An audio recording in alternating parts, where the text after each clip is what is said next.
My friend is just running around my town, destroying my flowers! Oh my gosh. Anyway, shall we begin? Sure.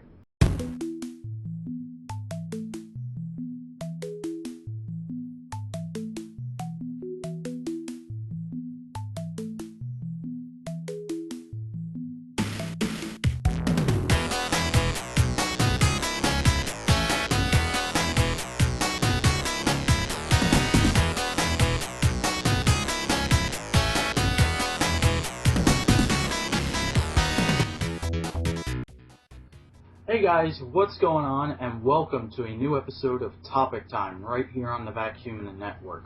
I'm your host, the Vacuuminator.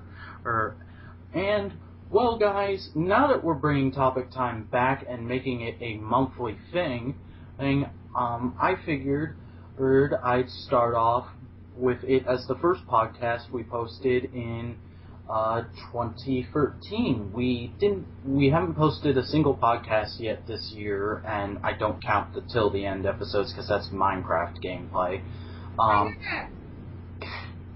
Yes, Minecraft.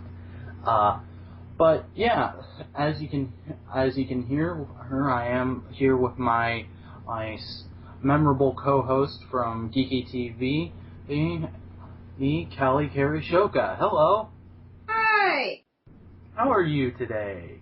I'm good. I have Animal Crossing and I have fabric and everything in life is wonderful. That's great to hear.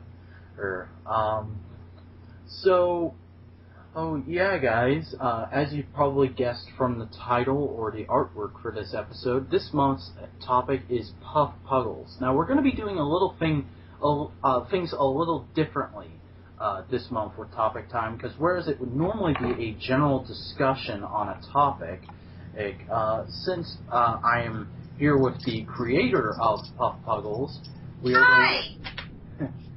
are going to do this more so as an interview with a discussion aspect to it, I guess you could say. I don't know. We'll see what happens, where the conversation takes us. But yeah, we are. It'll be a magical adventure of words. Yes, I think that should be our new. I think that should be our new slogan, the Vacuum Network: a magical adventure of words.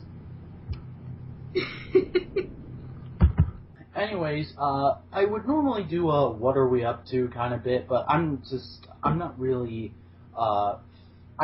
think that would pertain to this episode of Topic Time. So we are going to go ahead and jump right into this month's topic, which is, of course, puggles. Now, I think people would know it better as puggle formers at this point, I think. Well, yeah, but the general term for them is puggles. Like, I always considered, just looking at it as an outsider, I always thought of puggle formers as a subline in the puggle franchise. That's what it was supposed to be, but then the puggle formers took over. Well, yeah, you show the TFW board something, and they will go crazy with it. So, kind of backtracking a little bit is, I thought the best way for this discussion to start is, Cally, maybe you could give us a little explanation as to what puggles are, and basically how you started doing them. Like, where did they come from, basically? They're small, little, round, plush things. They have little happy faces, and they have little happy ears. And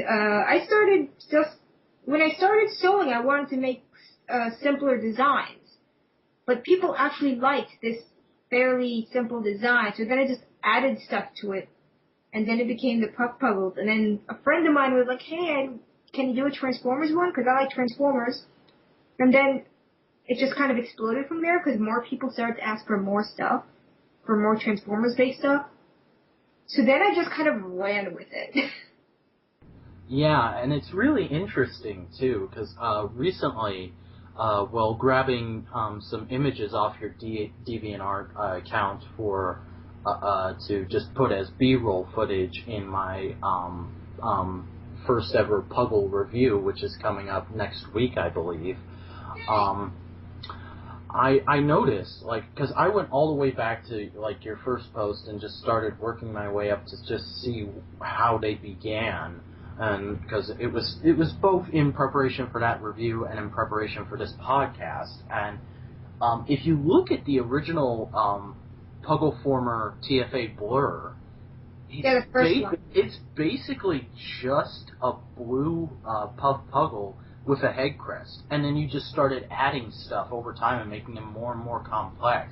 And they've just become so interesting and versatile over the years. And now you're not only doing the regular ones and the Puggle Formers, but I've also seen you've done the Sonic the Hedgehog ones. You've done some. That was a commission, and that was kind of a pain in the ass. Really? Commissions, especially ones that are based on a very specific character, I try to make them look like the character. And the Sonic the Hedgehog franchise is very iconic and specific. The way I was a fan of Sonic the Hedgehog when I was little. I was one of those little 12-year-old girls drawing Sonic the Hedgehog on construction paper. That was me. The way their eyes are is very specific. That if I did it in a normal Puggle way with just using the regular eyes, it wouldn't have worked. So the whole thing was kind of like, it was a challenge. But I think I kind of pulled it off. Amy Rose came out the best of that than the eyes broke. Yeah, I really like the way they look. I mean, I'm looking at the Sonic one right now, and it looks pretty good. His giant eyes, I made the eyes a little bit too high up. I don't think they're that high up. I think the real problem with them is just the shade of white that's behind them is just a little too bright. It kind of looks freaky. But other than that, you did a really good job on that one. I learn with every new thing. I'm leveling up is what I'm doing slowly. Yeah, and like I was saying, you've not only done those ones and the Puggle Formers, but you've also done some Kamen Rider ones, like you did two. I believe you've done two of those on commission. One was for me, of course, and then you've done I'm seeing right here on the front page of your DA, you've done a couple Avengers ones recently, and those look pretty cool. The Avengers ones are fun.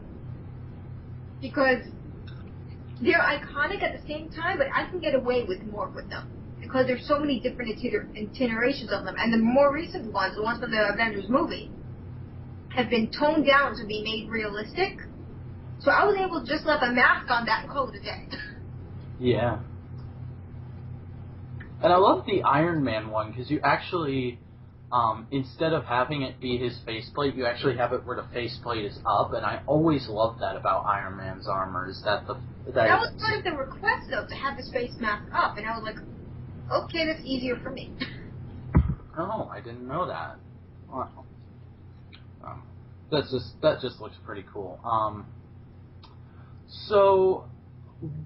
when you started these, were you still in school at that point? Did you have a job? And at what point did these kind of take over, and did these kind of become your job like they are right now? My memory is not very good. After a couple of days, my memory I have actual memory problems. It's why I think it's the sewing has actually helped me with my memory issues, but I don't remember what I was doing in 2006 when I started doing these puggles. I don't remember if I was in school or if I was on my break from school at that point. Because there was a point when I stopped going to school, then went back, and then stopped again. Because I switched schools in college. Transferred, whatever. So I can't actually remember what started the whole thing off, other than boredom. But afterwards, I was in school at the same time. I remember taking them to the sewing supplies to class at least once. And after that, I went to work, and I did those while I was working at the same time. So now I'm not working. I'm at home trying to figure out life and the meaning of it. And it isn't 42, despite claims to the contrary. I was just going to make that joke. That's hilarious. I was going to be like, no, you're covered. It's 42. They lie. I'm going to blame for that. But yeah, I don't actually remember what state my life was at that point. I was either in school or I wasn't. Okay. Yeah, because I remember talking, like, when we first started Skyping together, like, I was like, aren't the puggles like your job at one point? Because you had said on Twitter you were filling out an application for a job, and you were like, they pay for some things, but not everything. And then, like, just recently, I think it was, like... They don't make enough to earn a wage. There's too much work involved. I make more than I did at my old part-time minimum wage job, but that's only because the transportation costs like half my salary. But now I don't have transportation costs. Yeah, because you recently got a car. Well, traveling in New York City is expensive. Yeah. That'd probably be one. Especially if you commute and go into the city. I was spending $11 a day just to get in and out of the city. Yeah, that's just crazy. I mean, I don't know. I've never had that experience of living in a big city, so whenever I hear that, I'm just like outraged. I'm like, why would you go anywhere then? If you live in the city, if you manage to find a cheap enough apartment in the city, then it's not as bad. But if you live outside the city and need to take the express bus, then it's a pain in the ass. So, for a while, I was actually happy to have lost my job and work only on puggles, because I was actually making more than I was at my old minimum wage job for a while. But then it set in that I can't, before I had the puggles and my minimum wage job. And I think now not having that supplemental income is not helping at all. So yeah, my life, that's where I am. So, I'm kind of just, while we're talking, scrolling through your DeviantArt, just looking at all the different puggles you've made, and I forgot, you have those little pamphlets that now when you send out puggles, you send out like the how to take care of them, an introduction to puff puggles, and that kind of stuff.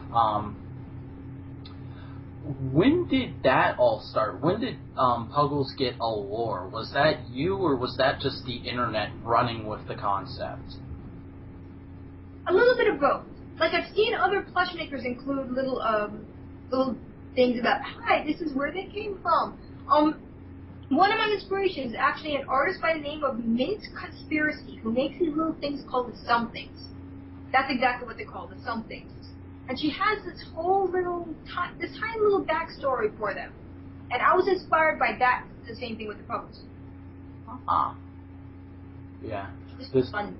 I remember when I got the recent commission I had you do, the Doctor Who puggle and Common Writer O's, like, because my sister loves the puggles, and I believe I've told you that several times. Whenever I get one, she freaks out, but that was the first time I had ever gotten the pamphlet with it, and she saw the pamphlet, and she was like, what is this? I have to read this. This is amazing. And I always thought it was so neat, because it almost sounds like, just the way that pamphlet comes off, it almost sounds like the pitch for a puggle cartoon, and I would love to see that. Hi, my dream. Yeah. So, when did you actually start selling them? Because I remember you said, like, originally they were just something you made for fun and you only had them for yourself, and then you got an Etsy shop and you just started putting them in there, and then commissions started and all that. How did that kind of come about? Was it a push from other people, or did you find Etsy and go, hey, I could make a little extra money off of these? I knew about Etsy a little bit before I started selling the puggles, because I think I used to shop there. Again, my memory's not very good, but here's the thing. I kind of have a little bit of a hoarder type personality complex, so I would have just kept on making them and had absolutely nothing really that I could do with them. I would have ended up with a giant pile of these things if I didn't sell them. So I figured I had nothing. Now I'm just picturing you as like an old cat lady, but instead of cats, you have puggles everywhere. Selling them originally was just to get rid of them, because I enjoyed making them, but I had too many of them. And I sold the first ones for cheap as hell, because I was just starting. I didn't think they were very good. I looked at it from a consumer point of view instead of a production point of view. So I'm like, how much would I pay for this in a store? Okay. So the very first ones were like $3. I'm not even kidding. And how much do they typically cost in your Etsy now? Because I haven't been in your Etsy in forever. I haven't participated in a shop fill for a while. Normal one costs $10 now, which is more reasonable, I think. Yeah, that's pretty fair in my mind.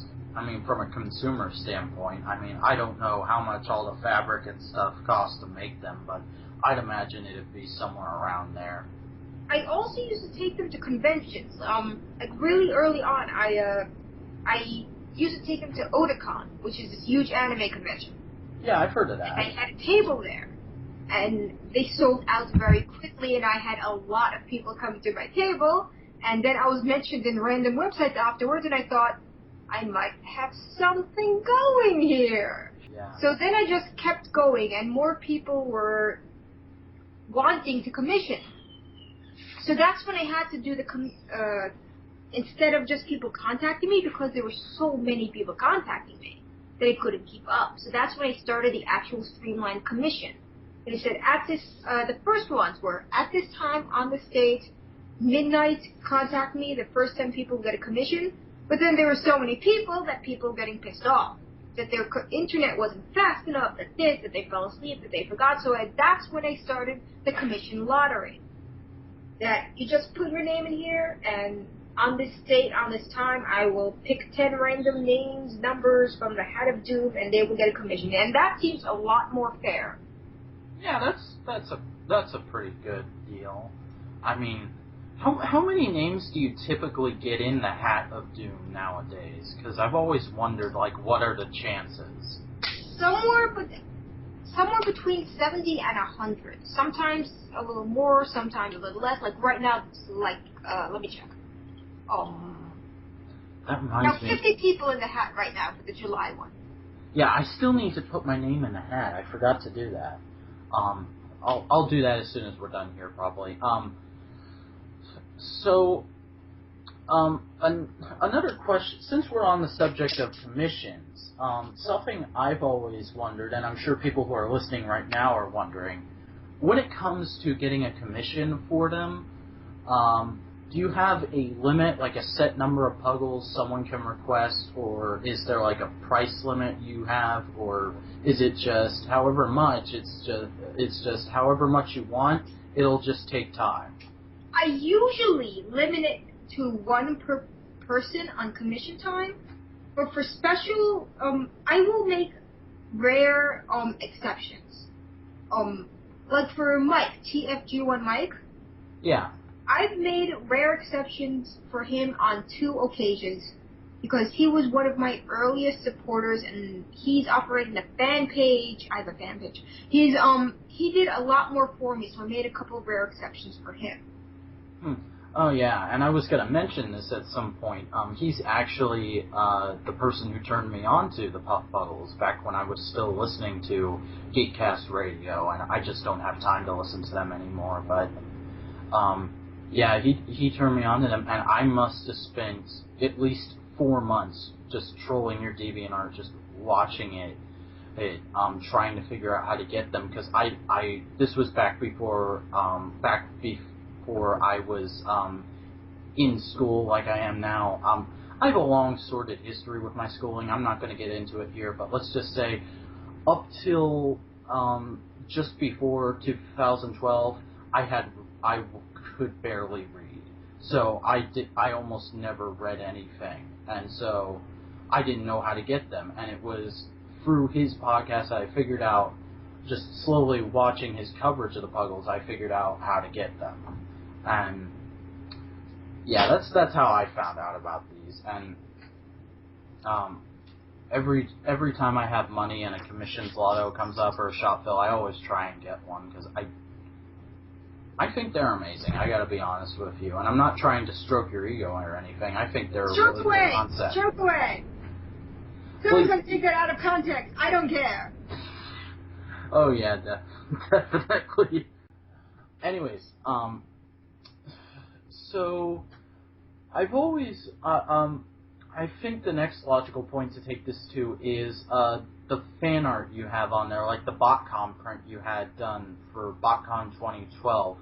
That's not really fan art because I paid someone to do that. Oh, I was about to ask, like, do you have someone do that, or is that actual fan art that you just say, oh, I'm going to use that now? No, I paid Dimage for that. Oh, okay. Josh Prince, yeah, I paid him for that. Because I am not mean and I don't want to go, hey, you like my stuff, I demand free artwork. Because that would be mean. And since we're mentioning Josh Perez, is it Josh or Josh? I always get mixed up. Josh Perez. Okay. I remember his name. Since we're mentioning him, not only him, but several other people I've seen over time who are, I wouldn't say famous, but are fairly high up in the nerd community have come on to them. Like we mentioned TFG1 Mike. You want to talk about some of the people you've gotten to meet through these? Like, I know you met David K. and, God, I always forget. Buster Jones? Jones. Buster Jones, he was the voice of G1 Blaster. Oh yeah, you met them, and then I always forget his name. The guy who was the showrunner of TFA. Derek Wyatt. Yeah, Derek J. Wyatt. You've met them for that. How has I had dinner. Yeah. How has that affected like your outlook on this thing over the years? It's been a little surreal. Like, I don't let my ego get too big, because as soon as it does, then the world will explode. But I've kind of just treated everything like it's fun. It's a party now. It can explode at any point. It could end at any moment, but I'm going to enjoy it for as long as it lasts. And I'm not going to get too big of an ego about it, because then the crash will hurt more. Yeah. So, the next thing I was planning on talking about was the stickers and the pins and stuff. You recently started doing those, like, I think it was towards the latter half of 2012 I first saw you started posting about that kind of stuff. Where did that come from? Was that just a need to do something else that wasn't just puggles, or was that suggested to you, or how did it come about? It seemed the thing to do at the time. Like, that's the only thing I can say, because I don't really remember where the idea came from, but it seemed like something else I could add. No one really likes them. Almost no one buys them, but it's fun. And I like making them. It's like arts and crafts from grade school. It takes forever, but the stickers especially, I'm kicking my ass over the stickers. Yeah, I saw you tweeting about how long it took to assemble those the other day. If I had a machine or something, it would probably go faster, but I'm kind of doing the cheap way because I don't know where to buy a sticker machine. Yeah, I keep saying like, as soon as these get big enough that you need to hire an assistant or something to help you out with these, because it's supply and demand. As soon as you can start making more of them, they'll get even bigger. Yeah. I don't know how many. I wanted to take like 50 sticker packs to convention. Now I'm realizing to BotCon. Now I realize how long it is. I'm like, why can't I just bring 5? You should just have 5 and just have them be random giveaways would be my idea. No, I like money.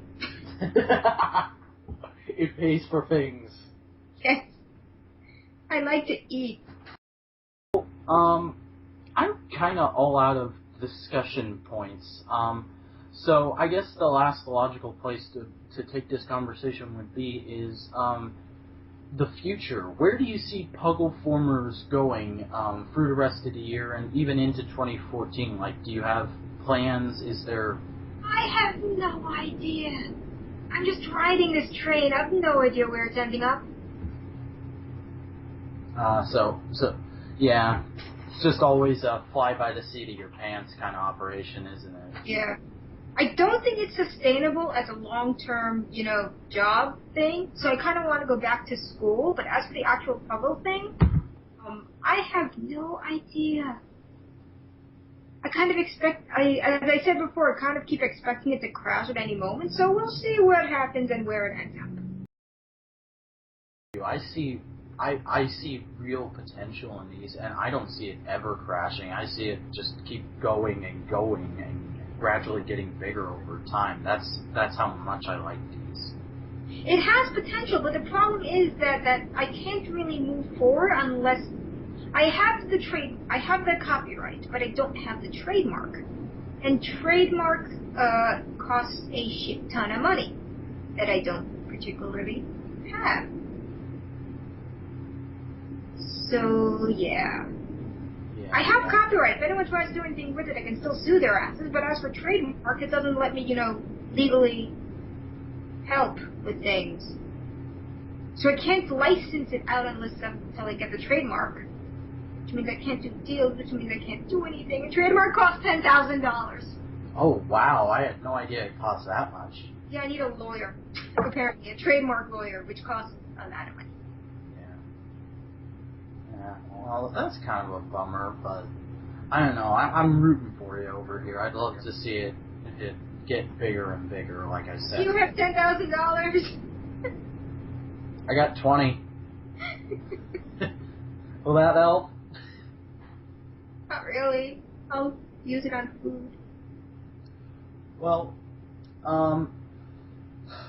there is another thing I completely blanked on. Would you like to kind of talk about your BotCon on appearances with the Puggles and how last year's went and what you're expecting for this year?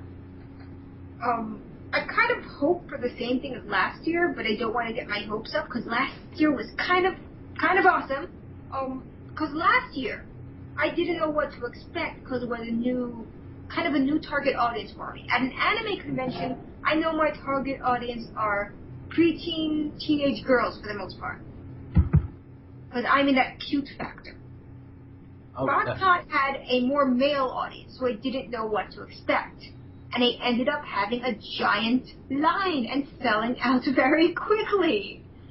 And I kind of hyperventilated for a little while. And it was really awesome because it felt nice to have a line and to have all those people going, hi, we know your stuff, and that kind of awesome. So this year, I hope for the same thing. I hope the Puggles will be as well received. I'll have the same amount as last year because I'm stupid and I cannot sew faster. 100 Puggles, a smattering of hatchlings. I'm going to have the same prints from last year because I can't afford another one. Going to have more of the pendants, sticker packs if I can make enough of them. And I think that's about it, actually. And I'll have my booth, which will be somewhere in the convention. Oh, you don't have the exact location yet? They don't tell you until you get there. Oh, Last year, I showed up and I got the little map that had your name and the number on it. Like, this is where your table is. And I go and my table wasn't there. And I was asking around the other people in the area. No one knew where my table was. So I went to Pete, who runs BotCon. He's like, oh, I moved you next to the voice actors and the actual IDW artists. I'm like, thank you? Why? Okay, thank you. Because I guess he thought I would be bigger than I thought I would be. And you ended up being that big, too. Yeah. It ended up being a good idea because I had this gigantic line and people were like, what the fuck? She has it. Am I allowed to curse here? Yeah, I think Vacuum is pretty much explicit at this point. And, yeah, I had this big line and I don't even remember who was sitting next to me, one of the IDW artists. All I remember was that he had a Masterpiece Grimlock toy with him, and we had a fake battle with some Puggles. And he'll be insulted that I can't remember his name. Oh, it's okay. I forget people's names all the time. And terrible names. I'm terrible with remembering things generally. Yeah. I'll know you if I meet you a few times, but if I'm just with you, yeah. Don't hate me, whoever I'm sitting next to. Alright, so I think that's pretty much gonna do it for us here on this month's topic time. I'm gonna go ahead and let Cally plug the puggles basically. So would you like to tell everyone about BotCon and where exactly it's gonna be and when exactly it's gonna be? It's going to be at the end of this month, as in literally the last 2 days going into the 1st of July. At least I'm going home on the 1st of July, something along those lines. San Diego, California, at wherever what's the hotel word? The Town and Country Hotel, I think. Check the BotCon website. They'll tell you. And I will be there at BotCon. I'll have a table with lots of puggles. And I hope it goes well. Yeah, it probably will go well. I'm almost expecting it to be. I don't know if better would be the word, because you were kind of freaking out, so I guess it will be worse than last year. Yay! Yeah. Alright, so as far as shop fills and commissions, would you like to inform everyone how that works and link to those?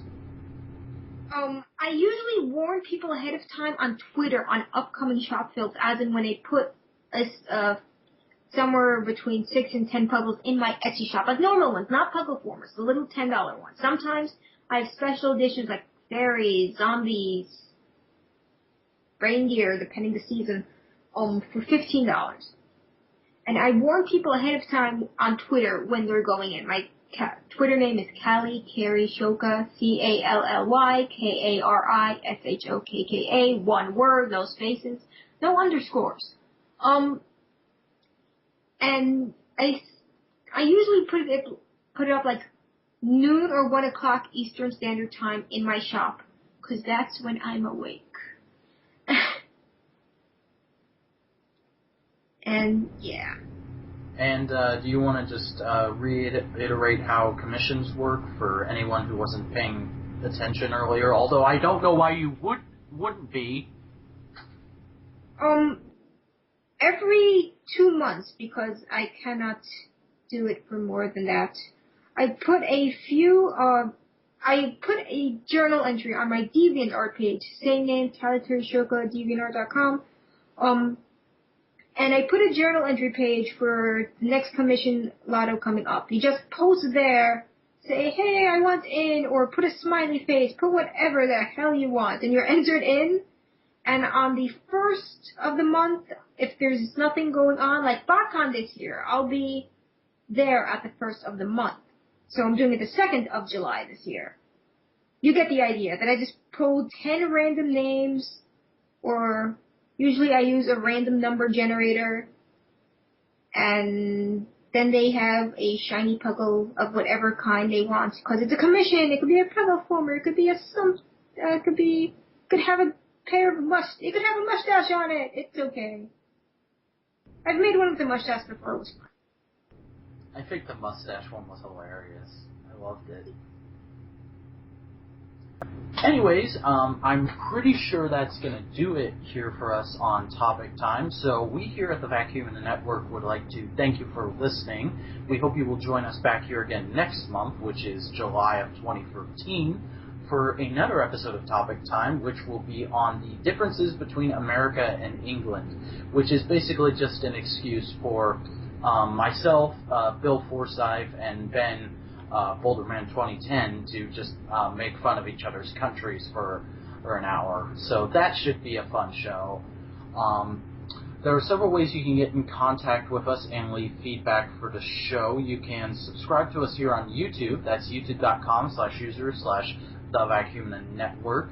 You can send us an email at thevacuumandnetwork@gmail.com. Please remember to, in the subject line, put what show you're leaving feedback for, and if we're allowed to read it on air or not. You can follow us on Twitter at the VacHumanNet. Just cut off the work part. My Twitter is at VacHumanator. Cally, what is your Twitter? Cally Carrie Shoka, CallyKarishokka, one word, no underscores, no numbers. And that's going to do it here for us on Topic Time for the month of June 2013. And we hope you enjoyed this episode, and we will see you next time. Take care, folks. Goodbye, people.